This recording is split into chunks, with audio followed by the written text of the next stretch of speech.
Hello guys, welcome back. फिर से एक नया स्टोरी। और आज का जो स्टोरी है ये डार्क वेब से रिलेटेड है। जी हाँ, डार्क वेब से रिलेटेड।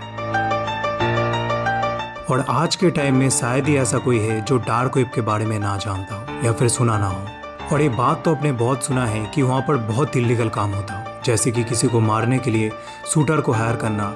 ऐसे ऐसे ड्रग्स मिलते हैं जिसके बारे में शायद लोग जानते भी ना हो, और भी बहुत कुछ। और YouTube पे तो इससे रिलेटेड बहुत सारे वीडियो है और सभी एक ही बात कहते हैं कि डार्क वेब से दूर रहो, क्योंकि ये तुम्हारे लिए नहीं है। मतलब सीधे साधे नॉर्मल इंसानों के लिए तो बिल्कुल नहीं है। लेकिन क्यों, क्या कारण है? इन सारे सवालों का जवाब देने वाला हूँ आज की स्टोरी से। और ये स्टोरी मुझे मिला है रेडिट से कि एक सीधा साधा लड़का कैसे डार्क वेब को एक्सेस करने की कोशिश किया था और वो कर भी लिया था। लेकिन फिर उसके साथ क्या क्या हुआ था वही स्टोरी उसने रेडिट पर अपलोड किया था। तो चलिए सुनते हैं।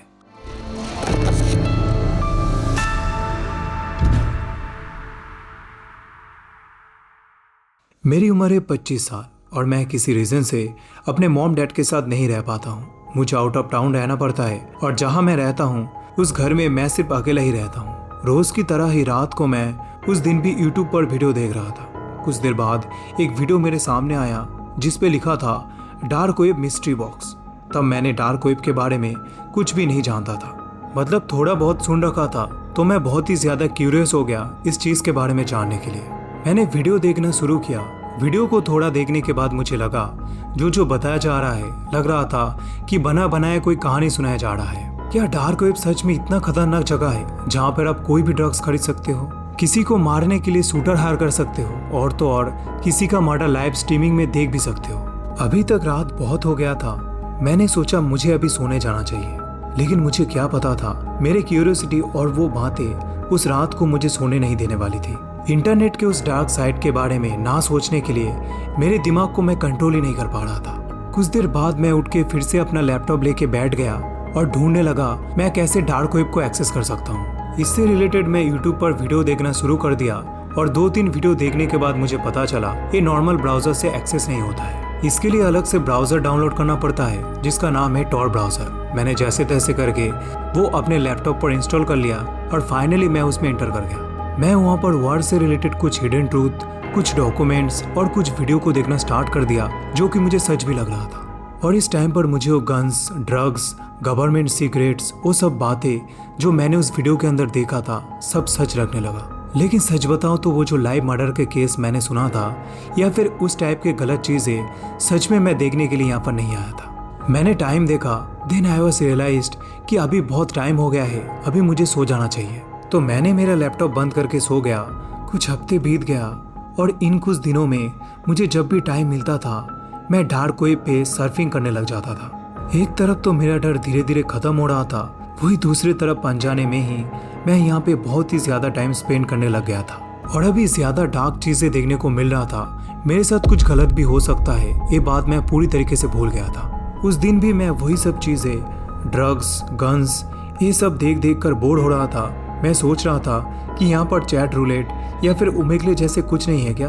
तो मैं ये सब ढूंढने लग गया, लेकिन मैंने अपने कैमरे में ब्लैक टेप लगा दिया था ताकि मुझे कोई देख ना पाए। करीब 20 मिनट तक सर्चिंग करने के बाद फाइनली एक चैटिंग करने का कुछ मिल गया। लेकिन यहाँ पर एक प्रॉब्लम था कि आप वहाँ पर सिर्फ चैटिंग कर सकते हो, वीडियो कॉल का कोई ऑप्शन नहीं था। मैंने बोला दैट्स इनफ, कुछ नाम मिलने से तो अच्छा ही है। पहले तो वो साइट मुझे अपना निकनेम लिखने के लिए बोला, तो मैंने यहाँ नाम फन सीकर डालकर चैट में एंटर कर गया। इस पब्लिक चैट रूम पर करीब 20 से 30 लोग ऑनलाइन थे और वो लोग कुछ अजीब चीज़ों के बारे में बात कर रहे थे। मैं उन लोगों के चैट देखने लग गया। मैं अभी तक कुछ लिखा भी नहीं था। कुछ सेकंड बाद ओनली गॉड एंड मी नाम से कोई मुझे प्राइवेट मैसेज सेंड करता है। Are you looking for some real fun? क्या आप सच में कोई असली मजा ढूंढ रहे हो? मैंने रिप्लाई किया, what kind of fun are you talking about? तुम किस तरह की मजे की बात कर रहे हो? उसने कुछ भी जवाब नहीं दिया। उसने कुछ देर बाद एक लिंक शेयर किया जहाँ पे कुछ रैंडम नंबर लिखा हुआ था। ये सब देखकर मुझे समझने में ज्यादा देर नहीं लगा कि अगर मैं इस लिंक के ऊपर क्लिक कर दूं तो आज मेरे साथ कुछ बहुत ही बुरा होने वाला है।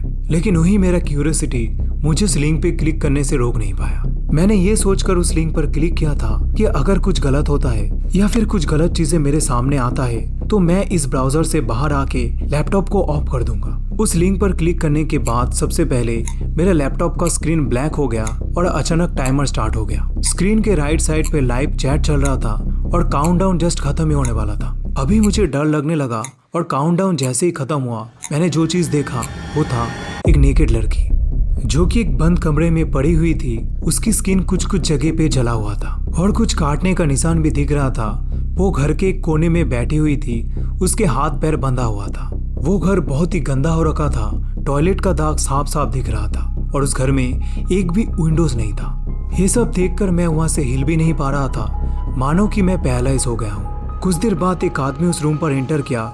उसने कसाई वाला सूट पहन रखा था और उसका फेस मास्क से ढका हुआ था, जिसके कारण उसका फेस नहीं दिख रहा था। इसके अलावा उसके हाथ में 2 बाल्टी था और उसमें कार ऑयल जैसा कुछ दिख रहा था। उसने एक बाल्टी उस लड़की के ऊपर डाल दिया और एक बाल्टी फ्लोर पर गिरा दिया। ये सब कुछ करने के बाद वो आदमी उस घर से एग्जिट कर गया। मेरा नजर गया चैट के ऊपर। वहां पर लोगों के कुछ अजीब बातें चल रहा था। उनमें से एक टेक्स्ट के ऊपर मेरे दोनों ही आंखें अटक गया, तुम इस लड़की को आग लगा दोगे है ना। ये सब कुछ देखकर मेरा सिर पूरी तरीके से घूम गया। एक इंसान दूसरे इंसान के बारे में ऐसा कैसे सोच सकता है। मैं तुरंत मैसेज टाइप किया, ये सब क्या हो रहा है यहाँ पर, बंद करो इसे, तुम लोग पागल हो गए हो क्या।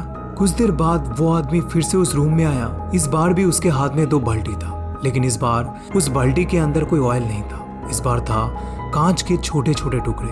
उसने वो ला के उस रूम के फ्लोर पे चारों तरफ फैला दिया। उसके बाद उस आदमी ने उस लड़की को जो उस रूम में बंधी हुई थी, उस लड़की की बाल पकड़ के उसको जमीन में पड़े कांच के टुकड़े के ऊपर जोर जोर से घसीटने लगा और वो लड़की जोर जोर से चिल्लाने लगी कि मुझे छोड़ दो प्लीज, मुझे बहुत ही दर्द हो रहा है। लेकिन उस आदमी ने उसे नहीं छोड़ा। लड़की पूरी तरीके से खून से लटपट हो रही थी। मुझे साफ साफ दिख रहा था कि फ्लोर पे गिरे कांच के टुकड़े उसके स्किन पर चुभ रहा था। ये सब देखकर मुझे इतना बुरा लग रहा था कि मैं खुद को रोक नहीं पाया। मैंने चैट पे लिखा, तुम लोग ये सब बंद करो, छोड़ दो उस लड़की को, नहीं तो मैं पुलिस में रिपोर्ट लिखाने जा रहा हूँ। उसके बाद कोई मुझे रिप्लाई करता है कि अगला तुम ही हो। मैंने डर के अपना लैपटॉप बंद किया और जल्दी से पुलिस को कॉल किया।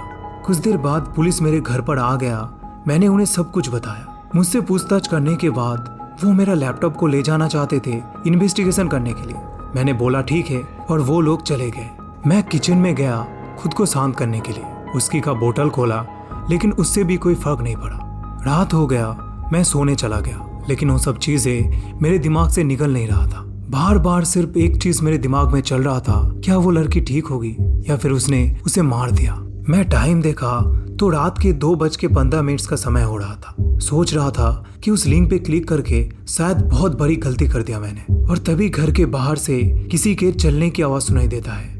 मैं उठ के खिड़की से बाहर देखा तो मैंने देखा कि एक ब्लैक कलर का वैन और एक आदमी मेरे घर के सामने खड़ा हुआ है और वो मेरे बेडरूम के खिड़की की तरफ देख रहे हैं। उस आदमी का हाइट बहुत ज्यादा था। मुझे समझ आ गया था कि ये उनमें से ही कोई एक है जो मुझे चैट में लिख रहा था, यू आर द नेक्स्ट। अभी मैं इतना ज्यादा डर गया था कि मैं ठीक से सांस भी नहीं ले पा रहा था। मैं जल्दी से दौड़ के गया और खुद को बाथरूम के अंदर लॉक कर लिया और पुलिस को कॉल लगाया। कुछ मिनट्स में ही पुलिस आने वाला था। मुझे इतना डर लग रहा था कि मैं उनसे रिक्वेस्ट किया कि वो लोग जब तक आ रहे वो लोग मुझसे बात करते रहे। पुलिस मेरे घर पहुंच के उस आदमी को ढूंढने लगे, लेकिन उन्हें कुछ नहीं मिला। पुलिस कुछ देर रुक कर चला गया और जाते वक्त मुझे कहा कि दोबारा अगर ऐसा होता है तो हमसे इमीडिएट कांटेक्ट कर लेना। उस रात के बाद से वो ब्लैक वैन मुझे बार बार दिखने लगा। उस वैन के नंबर प्लेट मैंने बहुत बार देखने की कोशिश किया, लेकिन उसका नंबर प्लेट किसी न्यूज़पेपर से ढका रहता था। मैं पुलिस को भी कॉल करता था, लेकिन उन्हें भी कुछ नहीं मिलता था। मैंने डिसाइड किया कि मुझे शायद ये घर छोड़ देना चाहिए और फिर मैंने ऐसा ही किया। उस घर को छोड़ने के बाद से मुझे वो वैन दिखना भी बंद हो गया था और मेरा लाइफ थोड़ा नॉर्मल हो गया था। लेकिन करीब 2 महीने के बाद मुझे वो वैन दोबारा दिखता है। समहाउ वो लोग मुझे आखिर ढूंढ ही लिया। मुझे समझ नहीं आ रहा है कि मैं क्या करूं। बस इतना समझ में आ रहा है कि मेरा लाइफ अभी खतरे में है। तो ये थी आज की स्टोरी, है ना क्रीपी। एंड अभी तक आपको समझ में आ गया होगा डार्क वेब आखिर में कितना ज्यादा डेंजरस है। आखिर में मैं एक ही चीज बताना चाहूंगा, डार्क वेब से जितना हो सके दूरी बना के रखें, क्योंकि आपके साथ इससे भी बुरा कुछ हो सकता है। तो अभी वीडियो को यहीं पर ही एंड करते हैं। अगर आपको इस टाइप के स्टोरी सुनना अच्छा लगता है तो चैनल को सब्सक्राइब करना ना भूले। उम्मीद करते हैं आज का वीडियो आपको इंटरेस्टिंग लगा। इस वीडियो में आपसे मिलकर खुशी हुई। मिलते हैं इन्फॉर्मेटिव और भी इंटरेस्टिंग वीडियो के साथ।